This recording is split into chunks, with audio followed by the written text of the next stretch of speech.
नमस्कार। आज हम जनसंचार के एमसीक्यू का जो भाग 2 है उसके प्रश्नोत्तरों की चर्चा करेंगे। प्रश्न नंबर 1, बिल्बर श्रम के अनुसार संचार की परिभाषा है।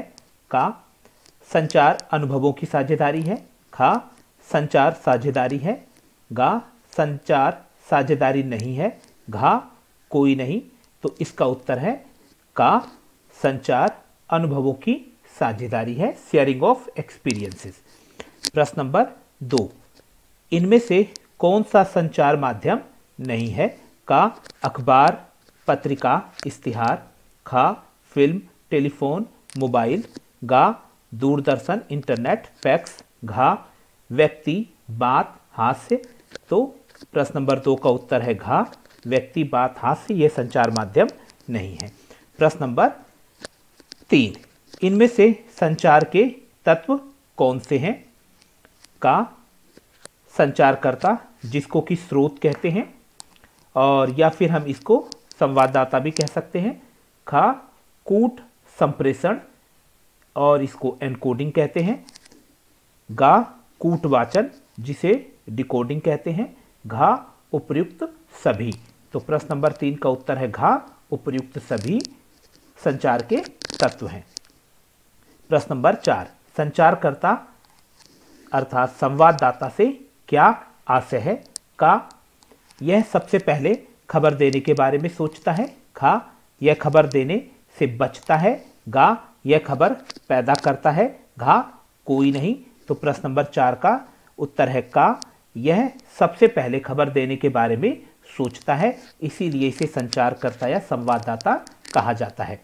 प्रश्न नंबर 5, कूट संप्रेषण एनकोडिंग कौन करता है। का संपादक। खा संचारकर्ता अर्थात संवाददाता। गा मुद्रक। घा वितरक। तो प्रश्न नंबर 5 का उत्तर है खा संचारकर्ता, संवाददाता ही कूट संप्रेषण या एनकोडिंग करता है। वो जिस भाषा में अपनी जो भी खबर है भेजता है संपादक के पास, उसी को हम लोग यहाँ पर एनकोडिंग कहते हैं। अर्थात संवाददाता के द्वारा जिस भाषा में खबर भेजी गई है वह कूट संप्रेषण या एनकोडिंग कहलाती है। प्रश्न नंबर 6, कूटवाचन अर्थात डिकोडिंग कौन करता है। का मुद्रक। खा वितरक। गा संपादक या प्राप्तकर्ता। घा संवाददाता। तो प्रश्न नंबर 6 का उत्तर है गा संपादक अर्थात प्राप्तकर्ता ही कूटवाचन अर्थात डिकोडिंग करता है। प्रश्न नंबर 7, द्वारपाल संपादक से क्या आशय है। का क्या खबर छपेगी यह निर्णय लेना।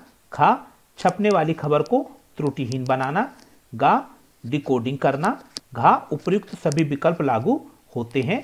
तो प्रश्न नंबर 7 का उत्तर है घा उपर्युक्त सभी विकल्प लागू होते हैं। का खा गा ये सभी कार्य द्वारपाल अर्थात संपादक के होते हैं। प्रश्न नंबर 8, प्रतिक्रिया फीडबैक किसे कहते हैं। का यह खबर छपने के पश्चात मिलती है। खा यह तुरंत नहीं मिलती है। गा यह विभिन्न एजेंसियों द्वारा प्राप्त होती है। घा उपर्युक्त सभी। तो प्रश्न नंबर 8 का उत्तर है घा उपर्युक्त सभी। इसमें का खा गा तीनों विकल्प लागू होते हैं। प्रश्न नंबर 9, संचार के प्रकार इनमें से कौन सा नहीं है। का सांकेतिक संचार और मौखिक संचार। एक बार पुनः देखते हैं। का सांकेतिक संचार और अमौखिक संचार। खा अंतः व्यक्तिक संचार और अंतर्व्यक्तिक संचार। गा समूह संचार और जनसंचार। घा आना जाना और यात्रा। तो प्रश्न नंबर 9 का जो हम कहते हैं कि जो संचार का इनमें से प्रकार नहीं है वो है घा आना जाना और यात्रा करना। बाकी हमें पता है सांकेतिक संचार अर्थात इशारा करना। अमौखिक संचार के अंतर्गत हम ये देखते हैं कि फिल्म, स्लाइड, वृत्तचित्र इत्यादि इसके अंतर्गत आते हैं। और अंतः व्यक्तिक संचार के अंतर्गत अपने आप से बात करना और अंतर्व्यक्तिक संचार के अंतर्गत एक विशेष समूह के अंतर्गत बातचीत को अंतर्व्यक्तिक संचार कहते हैं। और समूह संचार, जिसमें एक व्यक्ति बहुत सारे लोगों को संबोधित करता है, इसको समूह संचार। और जनसंचार, जन समूह के साथ यांत्रिक संवाद। प्रश्न नंबर 10, सांकेतिक संचार से क्या आशय है? का, इशारा करना। खा, बात करना। गा, दौड़ लगाना। घा, हंसना। तो प्रश्न नंबर 10 का उत्तर है का, इशारा करना सांकेतिक संचार के अंतर्गत आता है। जनसंचार किसे कहते हैं? का, जन समूह के साथ बात। खा, जन समूह के साथ यांत्रिक संवाद। गा, जन समूह के साथ दौड़ भाग। घा, उपयुक्त कोई नहीं। तो प्रश्न नंबर 11 का उत्तर है खा, जन समूह के साथ यांत्रिक संवाद जनसंचार कहलाता है।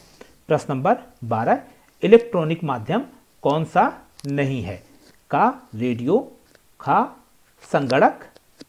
गा, अखबार। घा, इंटरनेट और टीवी। तो प्रश्न नंबर 12 का उत्तर है गा, अखबार, ये प्रिंट माध्यम है।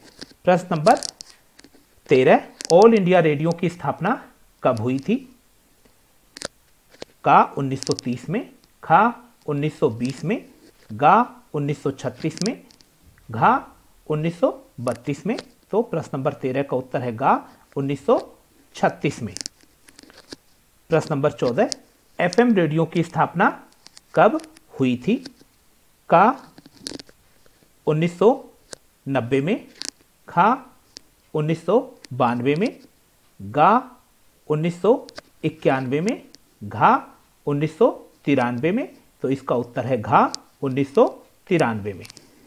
आकाशवाणी, प्रश्न नंबर 15, आकाशवाणी और दूरदर्शन किसके निकाय हैं? का, प्रसार भारती के।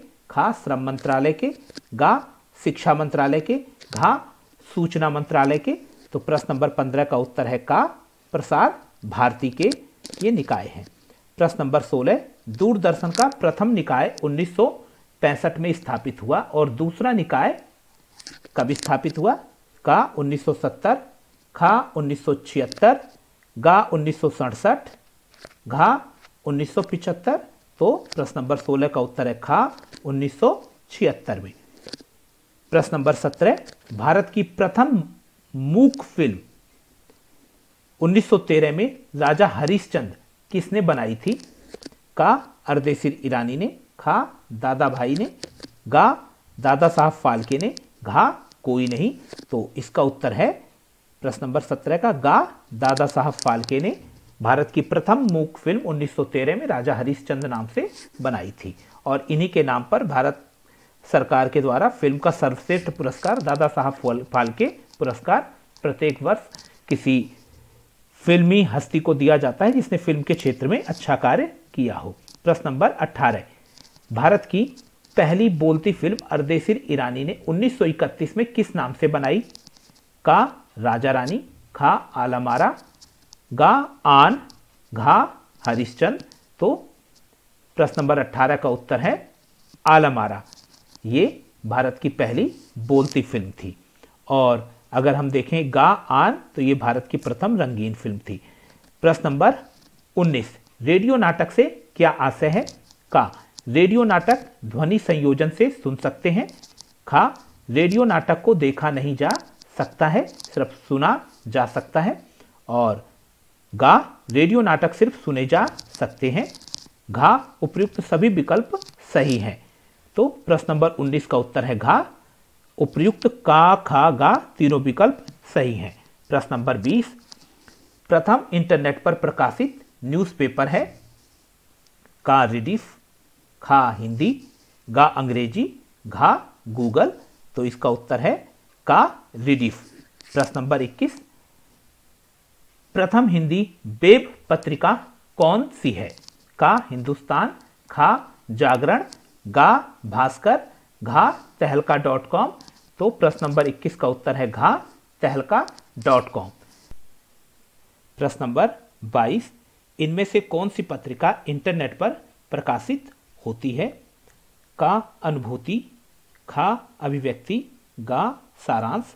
उपयुक्त सभी। तो यहां पर 22 का उत्तर है घा, उपयुक्त सभी, यहाँ पर जो अनुभूति, अभिव्यक्ति, सारांश नामक ये जो पत्रिकाएं बताई गई हैं ये हिंदी पत्रिकाएं हैं और इंटरनेट पर प्रकाशित होती हैं। तो आशा करते हैं कि आपको जनसंचार के जो ये भाग 2 के MCQ हैं आपके समझ में आए होंगे। यदि आपके कोई प्रश्न है तो कमेंट सेक्शन में आप पूछ सकते हैं। धन्यवाद।